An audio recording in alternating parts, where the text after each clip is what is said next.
The Four Noble Truths of Buddhism state: life is suffering. Suffering is caused by desire. The way to end suffering is to end desire. The way to end desire is the Noble Eightfold Path.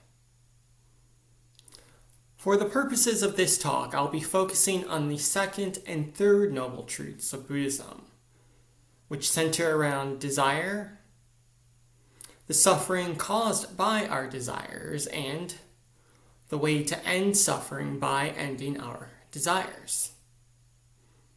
Now, as I've stated many times in the past, when Buddha stated the Four Noble Truths, he was not telling us that all desires are bad, or that we are bad people if we have desires. If we're hungry, it's natural and good that we desire to eat.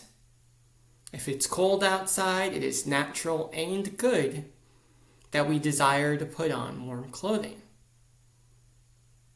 So desire in and of itself is not the problem. Rather, it is the fact that all desires come with consequences. That's what we must be aware of. More than that, our desires very naturally bring us into conflict with other sentient beings. Whatever desire you have, I guarantee there is someone or something out there that has a different desire. Case in point, as many of you know, we have a garden here on the homestead. We actually just harvested lots of tomatoes and peppers today, which was quite exciting.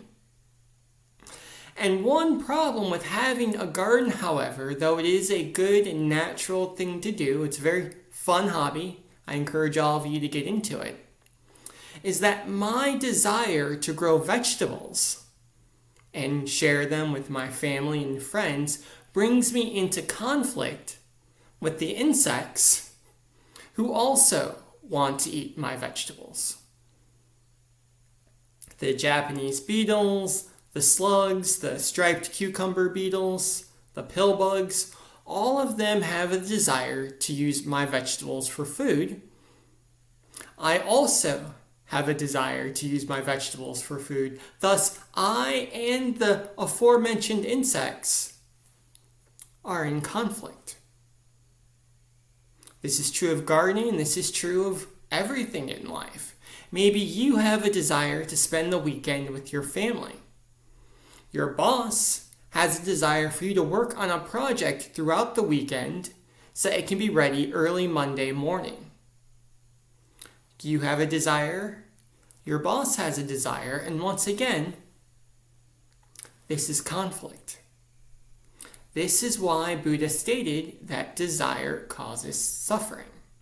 Again, not because desires are bad necessarily, but because they cause us to push against the other sentient beings in the world. Thus, we must be very careful about how we go about filling our desires. What the Buddha is telling us in the Four Noble Truths is that first, we need to look at all of our desires carefully. Study the consequences of fulfilling those desires and figure out, well, is this even worth it? Maybe we have a desire for alcohol, and the consequence is we're going to wake up in the morning with a hangover. So we decide, you know what? I'm not going to drink this evening. Or maybe we have a desire for food we grow in our garden.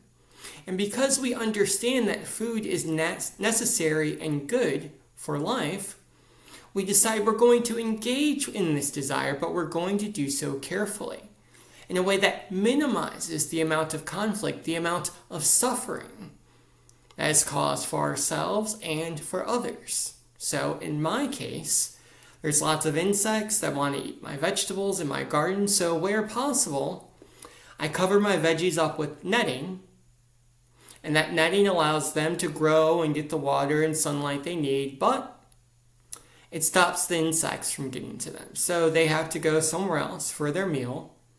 I still have food for my family. Everyone wins. with the example of the project we have to complete for work. Maybe we talk to our boss and explain, I actually have plans this weekend. Would it be possible for me to move the deadline to later in the week? Now, they might say yes, they might say no, but that's one way we could engage with that desire, our desire to spend time with our family, our boss's desire for us to complete our project, that potentially could end suffering for ourselves and others. So to recap, there's nothing wrong per se with desire. If it's cold outside, it's good and natural for us to desire to put on warm clothing. If we're hungry, it's good and natural for us to desire to eat food. However, as Buddhists, we must examine all of our desires carefully, examine the consequences and suffering that could potentially come with those desires, determine if it's worth engaging with them, and if the answer is yes, we engage in them skillfully in a way that minimizes suffering for ourselves and others, minimizes conflict for ourselves and others.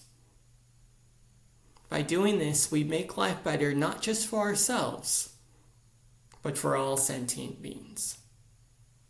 Amitabha.